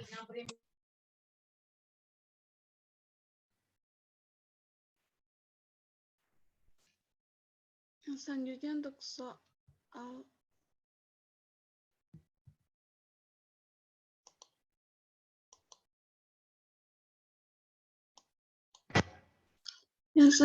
soal nomor 11. Di sini Anda dapat memperoleh pinjaman sebesar $100.000 dengan tingkat bunga yaitu 10% selama 2 tahun. Di sini memiliki pilihan untuk membayar bunga sebesar 10% setiap tahun dan total pokok pada akhir tahun kedua atau pada mengamortisasi pinjaman, yaitu dengan membayar 10% dan pokok dalam pembayaran yang sama dalam setiap tahun. Dan pinjaman ini adalah price at par. Untuk pertanyaannya, yang pertama diminta A. Berapa durasi pinjaman di bawah kedua metode pembayaran, dan yang kedua, menjelaskan perbedaan dari kedua hasil tersebut. Selanjutnya,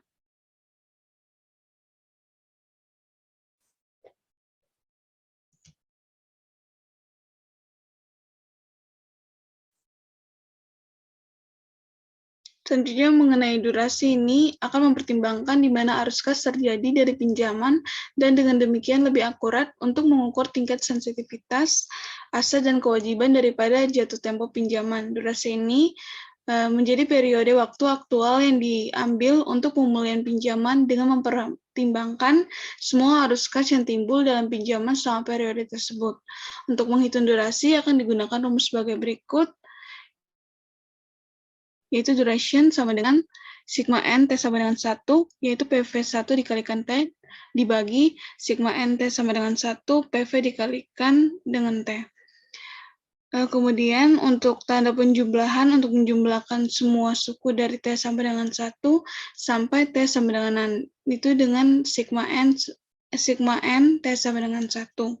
Di mana untuk diskon vektornya dihitung dari 1/1 tambah R pangkat T, di mana R adalah hasil tahunan atau tingkat suku bunga saat ini atau diskon font T. Untuk nilai sekarang arus kas pada akhir periode T dihitung seperti cash flow T dikalikan dengan duration FT sama dengan PVT. Selanjutnya,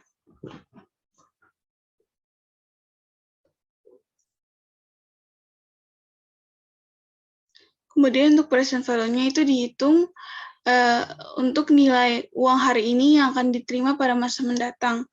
Ini akan menghitung beberapa nilai masa depan yang berharga. Nilai sekarang dapat dihitung dengan menggunakan tabel nilai sekarang atau rumus dari nilai sekarang. Rumus untuk menghitung nilai sekarang dari jumlah lump sum itu, present value-nya sama dengan future value dibagikan dengan 1 tambah R dipangkatkan dengan T. Untuk jawaban dari 11A, arus kas untuk setiap waktu itu sama dengan tingkat kupon dan arus kas pada akhirnya akan sama dengan tingkat kupon yang ditambah dengan nilai nominal obligasi. Pertama-tama itu akan menghitung nilai sekarang dari arus kas dan waktu yang dikalikan dengan nilai sekarang dari arus kas. Durasi kemudian akan dihitung sebagai waktu yang dikalikan dengan nilai sekarang dari arus kas dibagi dengan nilai sekarang dari arus kas. Di mana untuk menghitung jumlah kupon akan menggunakan rumus seperti kupon amount sama dengan per value of bond dikalikan dengan kupon rate. Selanjutnya, untuk menghitung nilai sekarang dari arus kas berikut, untuk yang pertama, untuk cash flow-nya itu dihitung $100.000 dikalikan dengan 10% sama dengan $10.000. Untuk duration-nya itu 1/1,10 itu sama dengan 0,9091. Kemudian CF dikali DF-nya sama dengan $9.090,91 dan kemudian dikalikan dengan T-nya menjadi $9.990,91. Kemudian untuk yang T yang kedua itu untuk cash flow-nya $100.000 akan ditambah dengan 100.000 dikalikan dengan 10%, maka untuk hasilnya yaitu adalah 110 $1,000. Kemudian untuk duration-nya itu 1 dibagi 1,10 dipangkatkan 2 sama dengan 0. Untuk sumnya sama dengan 0,8264. Kemudian untuk cash flow-nya dikalikan dengan durasinya menjadi $. Kemudian dikalikan dengan T periode waktunya menjadi 181.808,18 ribu $. Kemudian untuk jumlah dari CF dan CF dikali DF-nya yaitu $100.000 dan jumlah untuk CF dikali DF dan dikali T adalah 190.909,09 $. Kemudian untuk menghitung durasi obligasi itu ditunjukkan dari D sama dengan 109,09 ribu $, dibagikan dengan jumlah dari CF dikali DF yaitu $100.000. Maka hasil dari duration-nya adalah 1991 tahun atau years. Maka durasi bondnya adalah 1991 years. Sedangkan rumus untuk menghitung pembayaran tahunan MT sama present value dibagi dengan 1 kurang 1 per 1 tambah R dibagi M, dipangkatkan dengan MN, kemudian dibagi dengan R per M. Selanjutnya,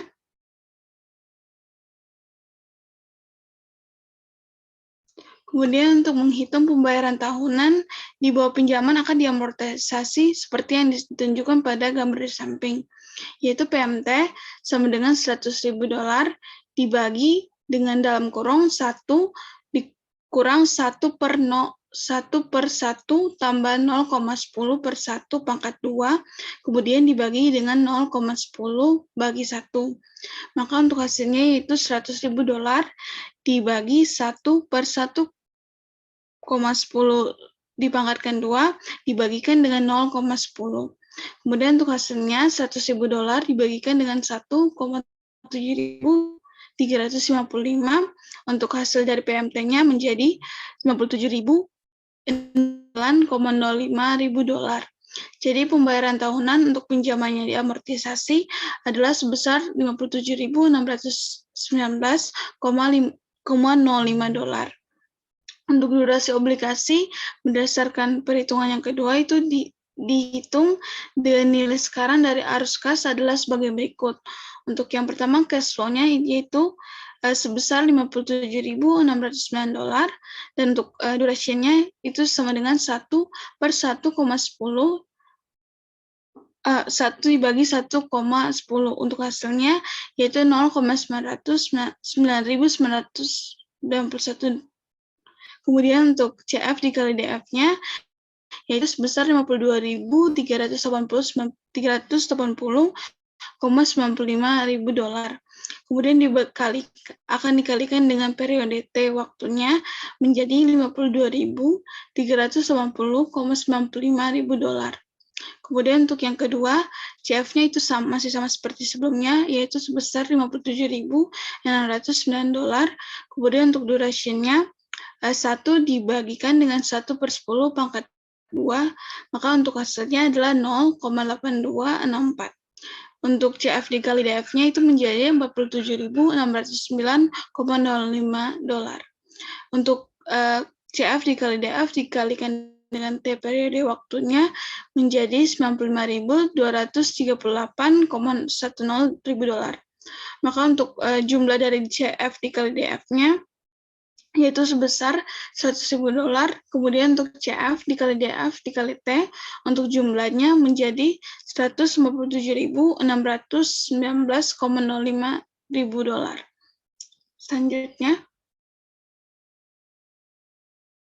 maka untuk durasi ikatannya akan ditunjukkan seperti perhitungan berikut, yaitu duration atau D sama dengan 157.619,05 $, dibagikan dengan $100.000, maka untuk hasilnya menjadi 1,4762 tahun.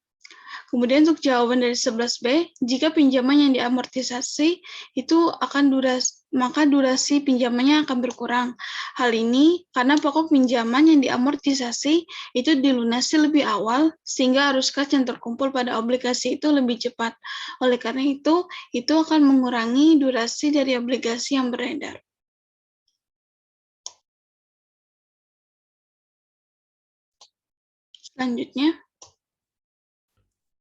Selanjutnya soal 14, yaitu kupon tahunan 10 tahun dengan 10% dan obligasi sebesar $1.000 yang diperdagangkan dengan imbal hasil hingga jatuh tempo sebesar 8%.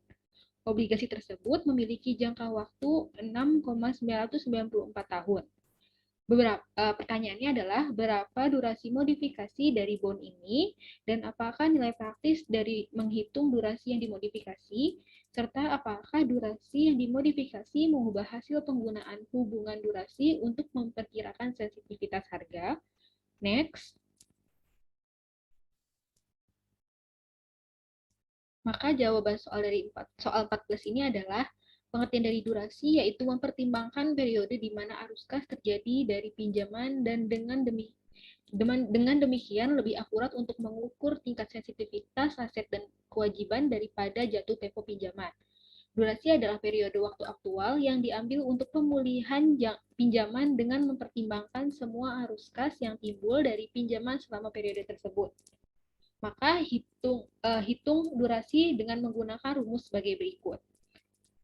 Keterangannya yaitu D adalah durasi yang diukur dalam tahun, sedangkan arus kas yang diterima dari sekuritas pada akhir tahun adalah CFT, dengan periode terakhir di mana arus kas diterima adalah N, dan diskon faktornya itu adalah 1/1 plus R di pangkat T, di mana R adalah hasil dari tahunan atau tingkat suku bunga saat ini adalah DFT, dan tanda penjumlahan untuk menjumlahkan semua suku T sama dengan 1 sampai dengan T sama dengan N adalah sigma N T plus 1. Nilai sekarang arus kas pada akhir periode T dihitung seperti CFT dikali DFT adalah PFT. Next.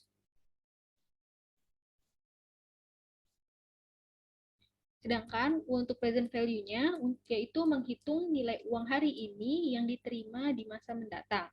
Ini menghitung beberapa nilai masa depan yang berharga di hari ini. Nilai sekarang juga dapat dihitung dengan menggunakan tabel nilai sekarang atau rumus present value.